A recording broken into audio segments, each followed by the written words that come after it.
단독주택의 일방실가 계산에 대해서 말씀드리고자 합니다.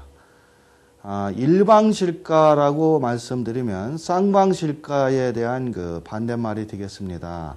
근데 반대말이라기보다는요, 2007년 이후에 세금 계산의 방식이 쌍방실지 거래가로 계산 방식이 바뀌었죠. 그래서 양도가액과 취득가액이 다 매매계약서 금액으로 계산을 하게 되어 있습니다.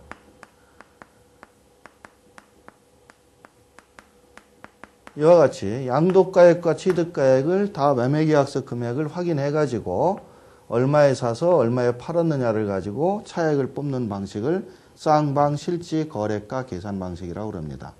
그런데 취득가액을 예를 들어 모르겠다. 취득 당시가 워낙 오래돼 가지고 세월이 워낙 오래 지나 가지고 취득 당시에 계약서를 분실을 했다든지, 또 하나는 취득 당시에 여러 가지 복잡한 사정에 의해서 계약서가 실제 계약서가 아닌 엉뚱한 계약서가 있다든지, 이와 같은 경우에는 취득가액을 확인할 수가 없는 경우가 있겠죠. 그러면 세금을 계산을 취득가액을 모른다면 할 수가 없을 거 아닙니까? 그래서 이런 경우에는 취득가액을 만들어낼 수밖에 없어요. 그래서 취득가액을 사실상 모른다고 해도 이 양도가액을 가지고 취득가액을 만드는 방법이 있습니다. 그 만드는 방법으로 계산을 하면은 이것을 환산실지, 환산한 취득실가다, 이와 같이 얘기를 해요. 그래서 환산이라는 용어를 씁니다. 그래서 환산이라는 용어는 쉽게 얘기해서 계산해서 만들어낸 취득 원가다, 이렇게 생각하시면 될 것 같습니다. 그래서 당초에 두 개의 금액을 다 알아서 계산하는 방식을 쌍방실지거래가 계산 방식이라고 얘기를 하고요. 이와 같이 한쪽을 몰라가지고 계산을 해서 취득실가를 뽑아가지고 계산하는 방식을 일방실가라고 합니다. 한쪽만 알고 한쪽은 모르는데 모르는 금액을 만들어서 계산했다 해서 일방실가다, 이와 같이 얘기를 합니다. 그러면 이와 같이 환산을 한다고 하는 것은 뭐냐? 계산을 한다고 했습니다. 그래서 계산을 할 때에 공식이 있죠. 그래서 공식은 양도가액 곱하기 양도 시점의 기준시가와 취득 시점의 기준시가, 이렇게 해가지고 계산을 하도록 되어 있어요. 이렇게 해서 환산한 취득 실가를 뽑아내도록 되어 있습니다.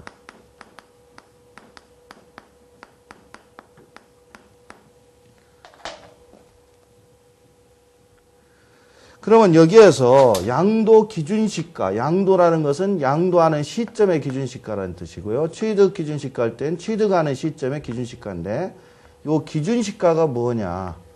요것이 단독주택이냐, 아파트냐, 토지냐, 일반 상업용 건물이냐, 오피스텔이냐에 따라서 각각 틀린 숫자를 적용하도록 되어 있습니다. 그래서 일반적으로 기준시가라는 용어는 포괄적이고 개념적이고 추상적인 용어입니다.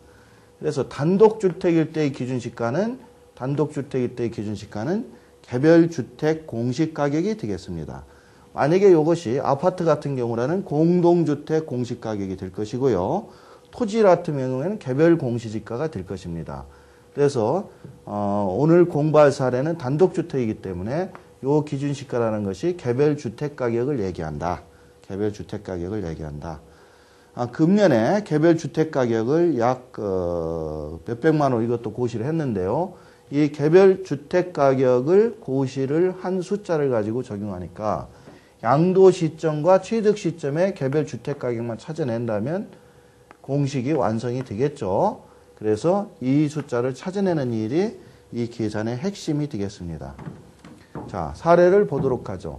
서울시 관악구 신림동 단독주택인데 1세대 3주택으로 중과 대상자다 그랬습니다. 자, 1세대 3주택 중과 대상자가 무슨 의미가 있느냐?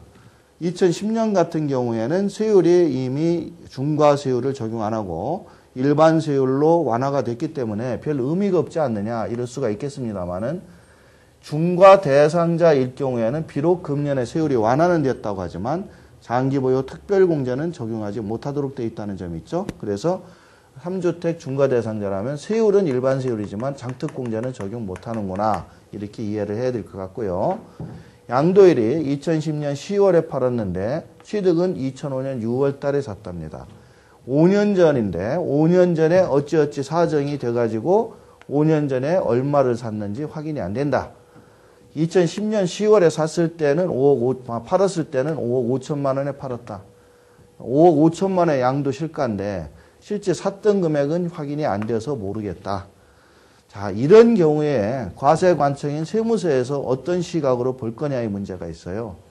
한 5년 정도 된 것을 예를 들어서 취득실가를 모른다고 얘기를 하면 세무서에서 그대로 인정을 하진 않고 등기소에는 거민계약서를 찾아봅니다. 거민계약서의 시효가 5년이기 때문에 등기소에 가면은 거민계약서가 다 있어요. 그래서 등기소에 있는 거민계약서의 숫자로 취득원가를 계산해서 쌍방실가로 계산을 하는 경우가 흔하게 있기 때문에 아주 조심을 하셔야 됩니다.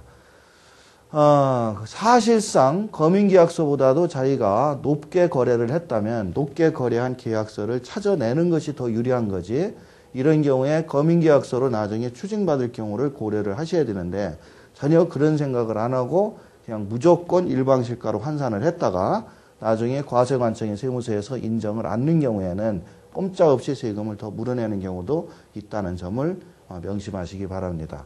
하여튼 이 문제에서는 어찌됐든 취득실가를 계산해보는 게 지금 문제의 핵심이니까 계산을 뽑아보겠습니다. 자, 그렇다면 양도 시점의 기준시가는 2010년 10월 시점의 기준시가인데 주택기준시가는 개별주택 공시가격이라고 그랬죠. 그 다음에 취득은 2005년 6월 시점의 기준시가인데 취득도 개별주택 공시가격입니다. 그러니까 2010년 10월 시점의 기준시가를 찾아보니까 2010년 국토해양부 공시가격이 4억 원으로 결정이 되어 있더라. 인터넷에서 찾아보시면 되겠죠. 그 다음에 2005년도 것도 보니까 그 당시 건교부에서 고시한 공시가가 2억 5천으로 되어 있더라. 그러면은 분자 분모에다가 4억 원분의 2억 5천만 원 이와 같이 넣으면은 계산이 되겠습니다. 그래서 실제로 계산을 뽑아보니까 이렇게 나온다는 얘기죠. 양도가액은 5억 5천만 원인데 2010년 10월에 팔았기 때문에 5억 5천만 원 양도실가 곱하기 분모에다가 2010년 10월 당시의 기준시가인 4억 원 분의 분자는 취득 당시인 2005년 6월 당시의 기준시가인 2억 5천, 4억 원 분의 2억 5천이 되는 거죠. 이와 같이 분자 분모를 갖다가 5억 5천에다 곱했더니 3억 4천 3백만 원이 나오더라. 그래서 이것을 취득실가라고 얘기를 하는데 이 취득실가는 계산을 한 취득실가다. 즉 환산을 한 취득실가란 얘기죠. 이와 같이 환산을 했기 때문에 이 취득실가를 무시한다면 실제 확인되는 원가는 양도실가 하나밖에 없기 때문에 이것을 일방실가다. 이와 같이 얘기를 한다는 거고요. 기준시가의 비율로 곱해서 계산을 뽑습니다. 그 다음에 일방실가로 할 때 필요경비를 여기에서 사람들이 착각을 많이 하시는데 필요경비를 취득세 영수증이나 등록세 영수증을 첨부를 해가지고 필요경비를 빼는 경우들이 있어요. 또 뭐 집이기 때문에 수선비 같은 경우가 있을 수가 있겠죠. 그러나 일방실가로 계산할 때는 취득세, 등록세, 수선비 같은 걸로 공제하는 것이 아니라는 점을 명심하시기 바랍니다. 그러면은 뭐로 계산하느냐? 요 분자에 올라앉아 있는 금액, 분자에 올라앉아 있는 금액이 취득 기준시가가 돼요. 취득 당시의 기준시가. 요 취득 당시의 기준시가의 3%, 요거를 뭐라고 하냐면 계산공제라고 합니다. 필요경비의 계산공제. 대략적으로 계산을 해서 그냥 공제를 해준다. 쉽게 얘기해서 대충 공제해준다는 얘기인데 법으로 정한 시기로 취득가액을 계산했기 때문에 필요경비 공제액도 무슨 영수증 같은 걸로 공제하는 것이 아니라 이와 같이 계산을 한 숫자로 공제를 해준다는 것이죠. 즉 필요경비 영수증을 만들기 위해서 굳이 무리하게 비용을 쓸 필요가 없다는 논리가 되겠습니다. 그래서 일방실가 계산할 때 필요한 서류는 양도 당시의 매매계약서 한 장만 있으면 양도 당시의 매매계약서 한 장만 있으면 나머지는 등기부 등본이나 이런 서류를 떼가지고 취득일자를 확인하면 되고요.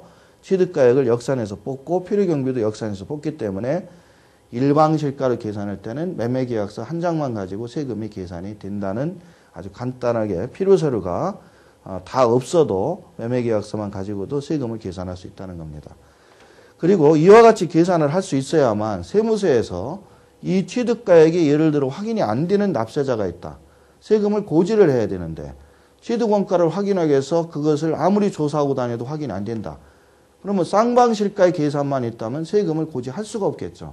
그래서 세무서에서도 이 계산 논리를 세금을 고지할 때, 과세할 때에 많이 활용을 하고 있다는 점도 같이 기억하셔야 될 것 같습니다. 자, 필요경비를 빼고 났더니 남는 것은 1억 9,875만 원이 양도 차익이 됩니다. 자, 1억 9,800만 원의 양도 차익이 나왔는데 현재 이 물건은 조건이 뭐였냐면 1세대 3주택 중과 대상이었죠. 1세대 3주택 중과 대상이기 때문에 장기부여 특별공제를 할 수 있다 없다? 못한다. 그래서 장특공제가 안 되기 때문에 그대로 양도소득금액으로 내려오고요. 기본공제 250만 원 하고 과세표준 1억 9,600. 과세표준이 8,800을 초과하니까 세율은 35%. 3주택이라 60% 아닙니까? 2010년까지는 일반 세율이니까 그대로 35%고 누진공제하고 나니까 세금은 5,378만 7천 원이 나왔습니다. 자, 예정신고 세액공제 제도가 원래 작년 8월에 2010년부터는 예정신고 세액공제를 없애겠다고 그랬지만 사실 연말에 국회를 통과하면서 5%로 줄어들었죠. 근데 5%로 줄어들었지만 말만 5%지 사실상은 과세표준 4,800 이하자에 대해서만 예정신고를 해준다고 했기 때문에 한도액이 29만 1,000원이 한도입니다. 그래서 29만 1,000원을 넘어서 공제를 못해요. 그래서 5,378만 원에 5% 하면은 한 250만 원, 260만 원 나올 텐데 그 260만 원 공제하는 것이 아니라 한도액은 29만 1,000원만 공제가 됩니다. 그래서 한도액 빼고 나서 자진납부세액 5,300만 원, 그 다음에 주민세, 지방소득세라고 그러죠.